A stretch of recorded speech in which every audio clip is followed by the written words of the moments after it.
আর আপনারা যদি এভাবে অন্যায় হক নষ্ট করবেন মানুষের, তাহলে আল্লাহ পাক রব্বুল আলামিন আপনাদের ছেড়ে দেবেন না। আল্লাহ ছাড় দিয়েছে কিন্তু ছেড়ে দেননি। আল্লাহ পাক রব্বুল আলামিন কিয়ামতের মাঠে এই দু ব্যক্তিকে দাঁড় করাবে। এই দু ব্যক্তিকে প্রশ্ন করবে যে তুমি যা যা ওর কাছ থেকে নিয়েছো তা তুমি ওকে দিয়ে পরিশোধ করো।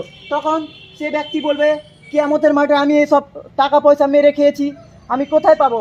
তখন আল্লাহ পাক রব্বুল আলামিন বলবেন তুমি তোমার যে নেকি রয়েছে নেকি দিয়ে পরিশোধ করো।